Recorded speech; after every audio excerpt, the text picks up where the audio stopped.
Welcome to a new episode of Conversations by Mendelio. We're talking about entrepreneurship and especially about running businesses during challenging times like recessions.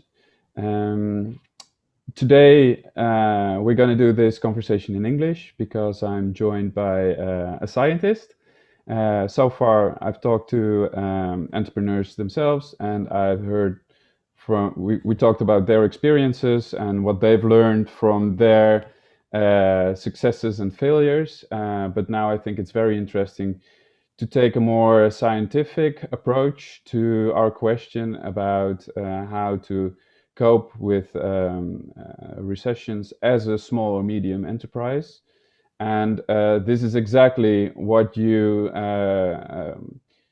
got your PhD for, if I'm correct. Today I'm joined by Milan Gyanwali.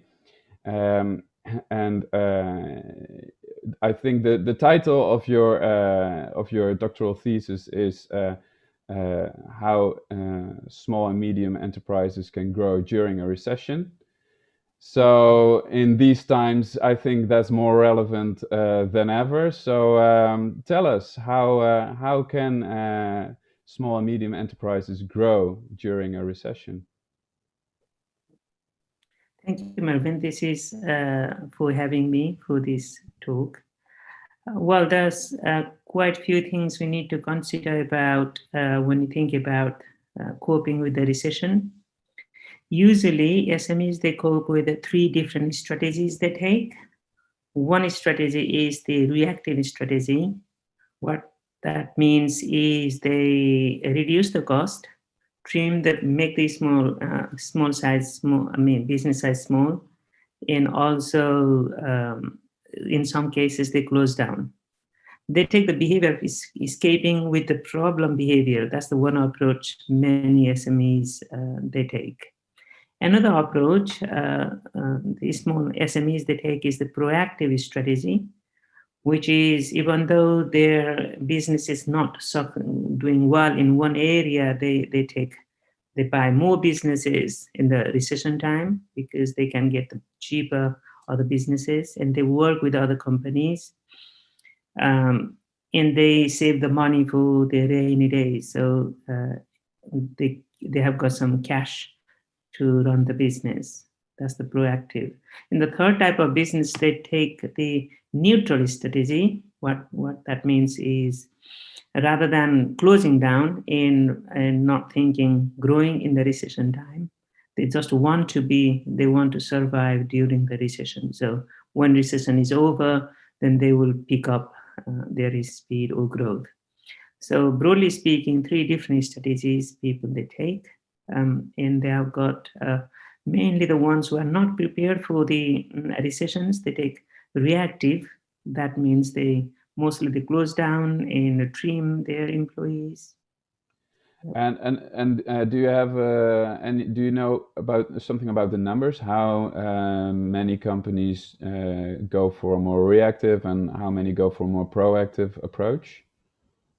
There is no such a record of how many they go differently. The recessions they hit differently, and even the recessions in different places they hit differently. For example, if we talk about the recession of 2008-9, the companies were hitting hard with the finance. If any companies were working with the large companies, they were still succeeding. So it is more case by case. But any companies which are not prepared for the unexpected things, they can go. So there is no certain number, or I don't know the certain number that how many will be reactive or proactive. And do we know which approach is more successful, or does that depend on the circumstances? Yeah, of course, this is depending on the circumstances, but proactive is, of course, is the best approach SMEs they take. But because of the limitations with the resources they have in their network, they work, and the SMEs, they mostly, broadly speaking, I would say, they work for the communities and they work for the large businesses. Anything if they change in the large business, then they will get stuck. Even though it's proactive is the best, but sometimes you are proactive, but in logistics support in the supply chain, someone is not, then ultimately that will affect you as well. And let's dive in the proactive approach a little bit more. You already mentioned a few things that you can do that that you consider to be proactive. Mhm. Can you make it a little bit more concrete about what can businesses do?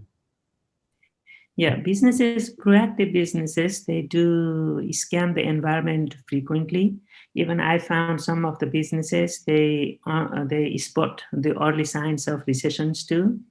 Probably the recessions we have got now, like pandemic, is not something they can spot, but other recessions, the business, if they scan the environment regularly, they can spot in early stage, so they can change their strategy.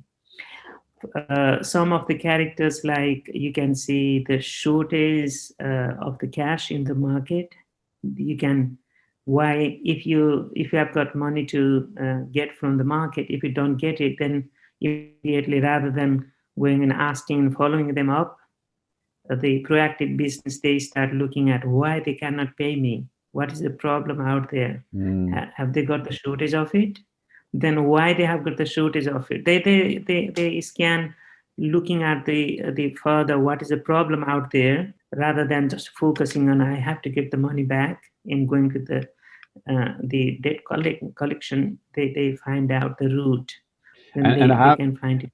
how do you find those answers? I mean, how do you scan the environment? How do you find out what's the reason behind the shortages? Do you have any ideas about that? Yeah, there is one is very used tool is called PESTEL analysis, PESTEL, which covers political, technological, economic, environmental, legal, and social factors. Even though it is very broad, and sometimes many people talk about this PESTEL tool, and it goes offside because we think we know it. But it's scanning, as soon as someone doesn't give you the money, then you start looking at what's happening out there. So the PESTEL tool is really good to find out what could happen. For example, if you are in the trade of stock trade, exchange, then just thinking about American president, any changes in there will have effect in your stock. And And just is that yeah. something that businesses can do themselves? I mean, if you have a small, medium-sized enterprise with, I don't know, 15, 20 people, um, is that something you would advise people to do themselves or to hire an agency to do that for you? I would suggest to do themselves. You don't need to do a detailed PESTEL analysis. The external people will not understand your business. So if you are running the business, you understand it. What is out there? What should be done? What will affect your business? Um, if you are in taxi business or taxi cab business, um, if the Uber is coming to the big cities, then you will understand whether that will affect your business or not. Mm-hmm. So if I'm doing the PESTEL analysis, I'll highlight, oh, Uber will affect your business. But actually, if you're a small business in a small town, may take 10 or 15 years to affect your business. So I think it's individually who is the business owner or owner manager would can do that. Yes. And should companies do this during a recession, or do you think they should do this all the time, also in good times? Of course, in good time as well. Recession is most, I guess, but proactive business owners, they do all the time. Yeah. Any changes, you don't, once you have set up the benchmark of the changes that will affect your business. Some businesses are affected with the weather. If it is the weather gonna be really good in next few months, then your business will be affected. If it will be bad, business will be affected. So it is all the time. If you do it all the time, it is best thing. You don't need to do from PESTEL all of them all together. If you do one and benchmark, based on that, you can change. You can just look at the news, then you can analyze it. But there's one problem with this is if you start doing a lot of analysis, then you'll be so much fearful. Then you may not take any steps. that's another disadvantage of doing PESTEL analysis too much. Yes, yes, I see that point. And also I think it can be challenging, especially when you're a little bit taken by surprise by a recession, for instance. Then a lot of things are happening at the same time, and you have to attend to a lot of things as a business owner. And then it becomes very difficult, I think, to make time to do these kind of analyses. Do you have any idea how people can make sure that they give this enough attention? Yeah, small business they sit in between the large businesses and the in supply chain. They sit in the middle part. Anything changing with the large companies, if they are supplying the products or services to the large companies, then they can continuously look at what is happening to the large companies. If they don't buy your product, then you'll stop one point. Can you find another buyer for strategic buyer? If you cannot find it, even though you are good, you're running well, your product, there is no problem with you, just closing down the large company, you may stop. So you need to continuously find out in a chain, is there any alternative routes? Are there any other companies looking for your type of businesses or services or products? If not, is there a possibility you can change in the short time? Can you change your service or products to supply to other type of companies which are using your existing resources? That's the one they need to constantly look for. All right. So aside from keeping your eyes and ears open and scanning the environment continuously, you say also look for new opportunities and try to offer new products or services, or the same products and services, but maybe in a slightly different form. Is there anything else that businesses can do, let's say during a recession? As I mentioned, during the recession, if the companies are not proactive, then they might end up going to taking the neutral strategy or maybe reactive strategy. Neutral strategies, you just minimize the cost and survive through the recession. So once it is over, then you can pick up. Other ones, the reactive ones, you probably closing down some branch which is not making any profit to you, or maybe investing in some other places where you can get some money to survive during the recession. Yeah.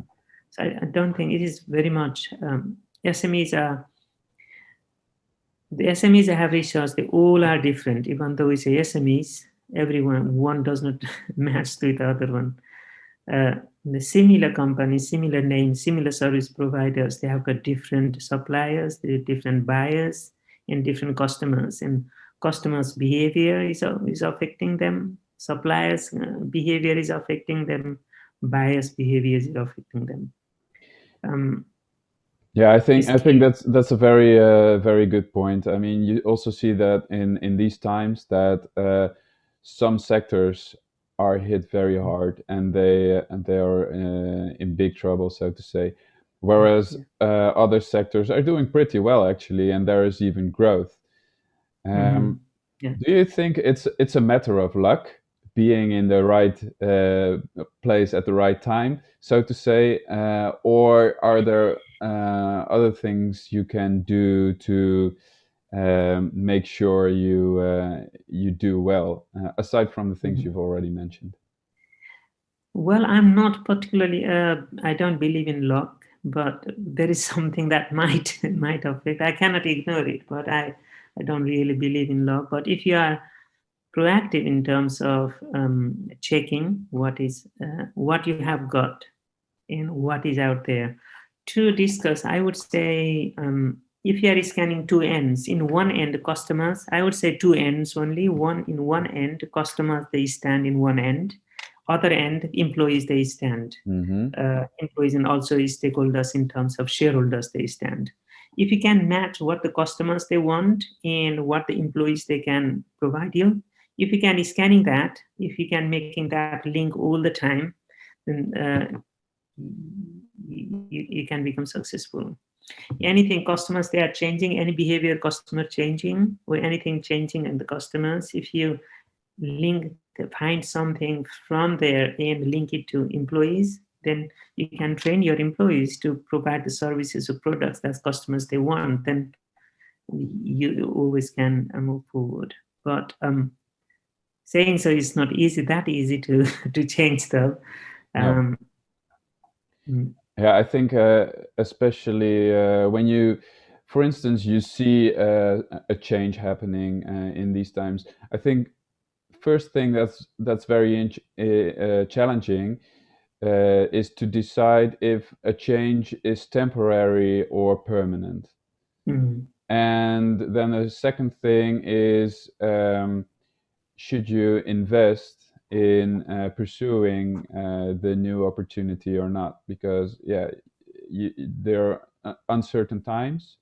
You're not sure that you can fulfill your obligations financially, and then taking a risk and investing even in a new opportunity. I think that's a tough choice. Do you have any advice on that? Well, this is every recession has got different impact and different behaviors and characters. If we think about 2008 recession, there was creating the crunch, cash was shortage. In this recession, we don't have the cash shortage yet, but we are not moving because of the restrictions we've got. It's very much different. So this recession, it is not finished yet. The companies they can start moving up only they know this is the last point. In this time, we don't know what's the last point yet. So whatever the strategy they take, I doubt that will stay for a few months.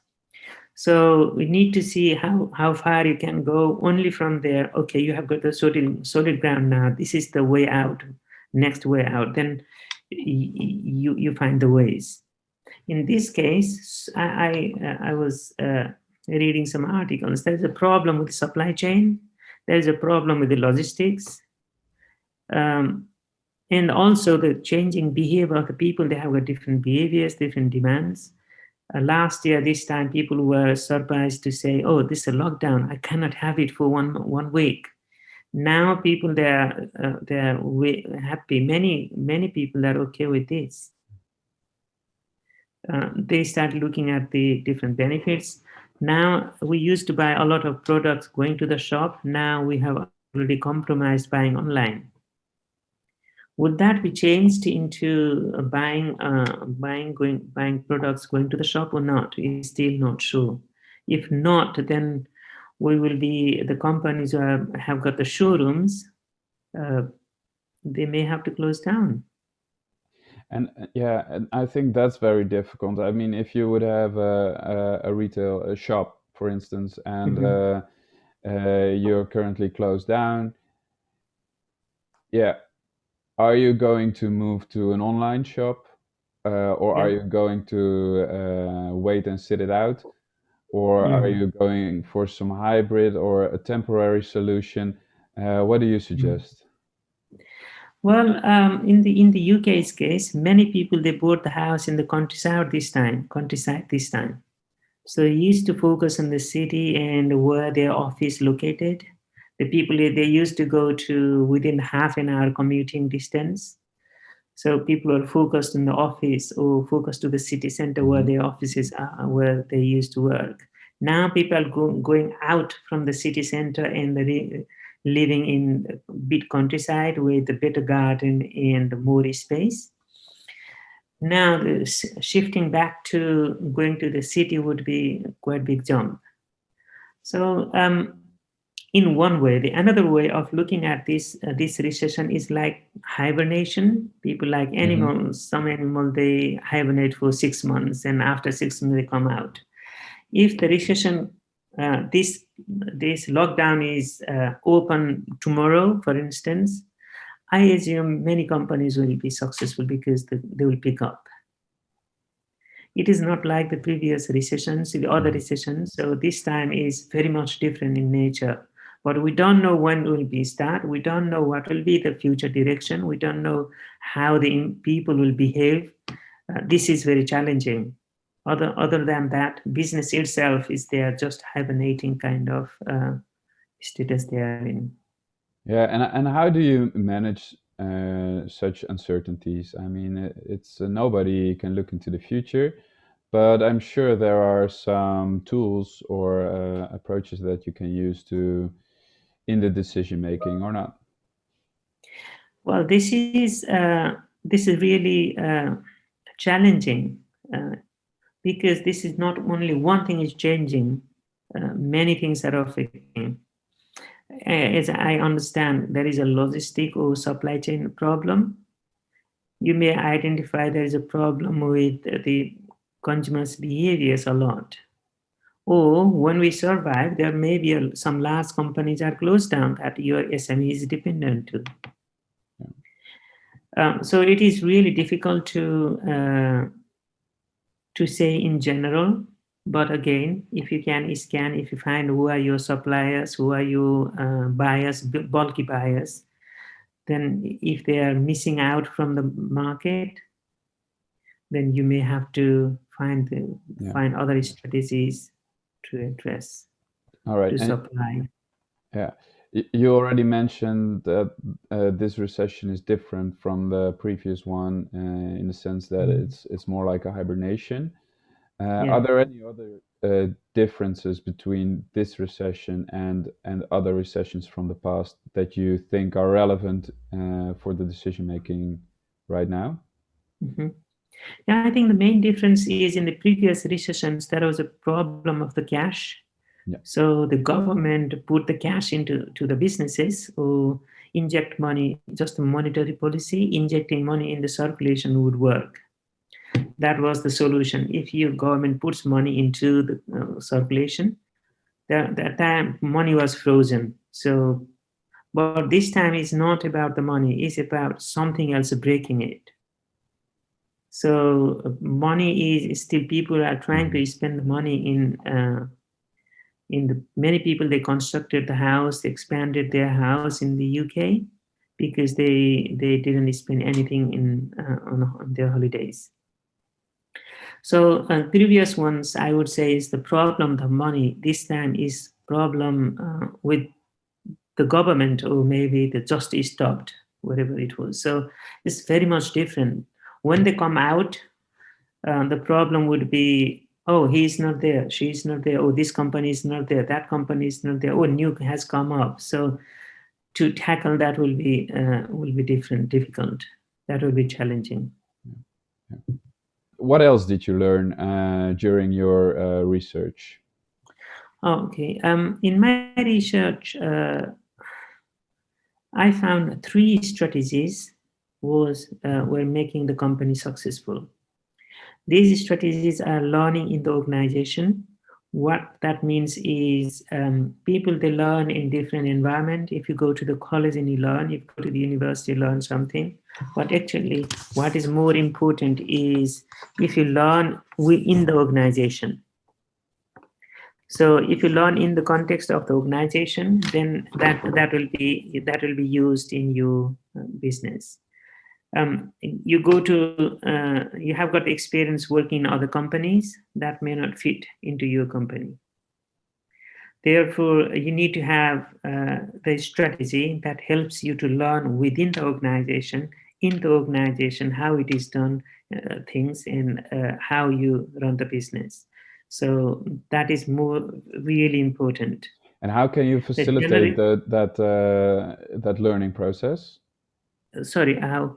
how can you facilitate that process? So how can you encourage your employees to keep learning and also to translate what they've learned into value for the company? I think there are different approaches you can take for this. One approach, the companies I found are they are deconstruct the knowledge they get from the out. For example, the owner manager used to send employees for the training to other companies. Once they finish their training, come to the company, back to the business, he used to go through them, and he used to deconstruct the knowledge he has gained and make fit for their business that fits well to reconstruct after deconstructing, uh, understanding how that fit into other businesses and how that fits in other business, and deconstructing that and making fit for your business. This is one way of And making fit for how your. do you do that? Do you or do you start conversations with your employees, or do you give them specific tasks that they can work on? How do you do that, the deconstruction process? This starts from the discussion dialogue with the staff you have sent for the training, and you learn how what they learn and how they learn. Then, because you know your business, and you fit whether any action that fits to your business, anything you need any modification, make it. If you ask them to use as it is, then SMEs is really difficult. So it starts from the conversation basically. All right. And how then do you turn it into action? Yeah, when they have the discussion, they deconstruct what is there, why they were taking those particular actions in that case. So, is that action will affect my customers, will affect my employees? Then you will modify any action. This kind of trial and error, of course, but Hmm. you will not be using as it is. Trying to figure out what will work in your business. Uh, so kind of the learning first. I'll ask them when you have got some knowledge, then okay, tell me what is your knowledge? How did you do it? Then did you have these kind of customers? No. Okay, then if you have got this kind of customers, what do you think? What kind of strategy, what kind of actions you may have to take? So going forth and come Yeah. backward. So All right. So learning is very important. yeah, Uh, within the organization. yeah. Yeah. Second thing, second strategy they used was customer focus. What I learned is SMEs. Some SMEs they take recession as a challenge and problem, and some of them they take it as the opportunity to improve. If only your company is in a problem, then you'll have very little room to improve.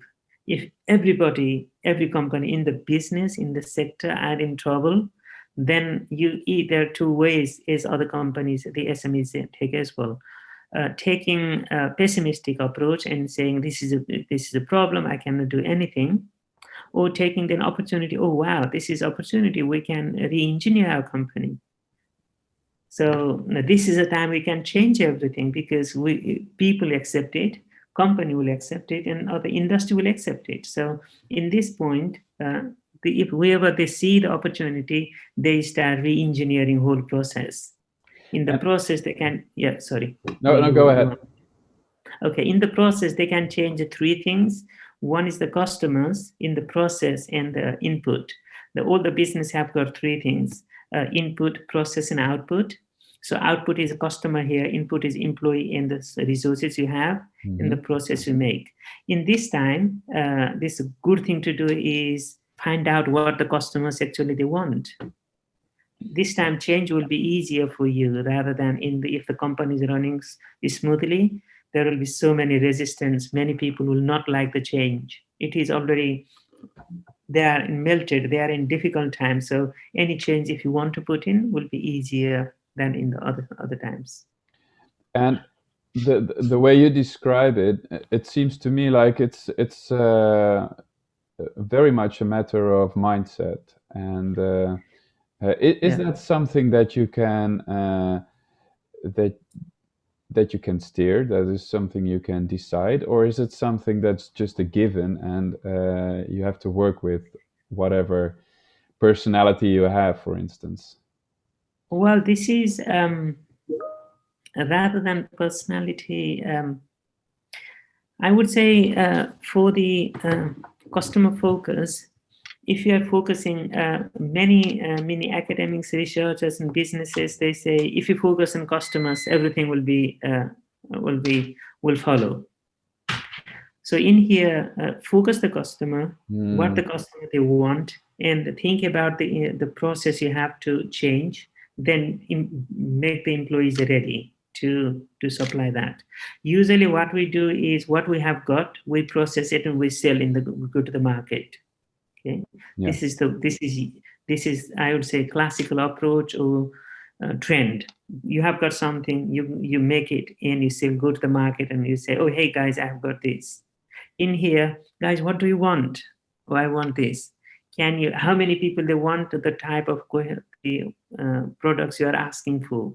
Is it many? If you have to change anything in the process, or do you need to change anything in the input? So we usually input, process, and output is the approach, but in the recessionary time or after these kind of big shocks, you start from output and go to process and go to input and supply the way they like, because you have got the market ready there rather than seeking for what you need to or where you need to sell your products or services. Yeah. Well, I think that's also a nice answer to what I asked earlier. I asked if is it a matter of luck, whether you're going to be hit hard or not. I think this is a way to avoid the luck part and to say, look at the market, Okay. look at the Yeah, opportunities, and just try to pursue them and do whatever is necessary to reach that market, right? yeah. All right. Well, thank you very much so far. Do you have anything else that you would like to share with our audience, the business owners of small medium enterprises? Thank you for this opportunity first. I think this is SMEs, they are vital for any national economies. Yeah.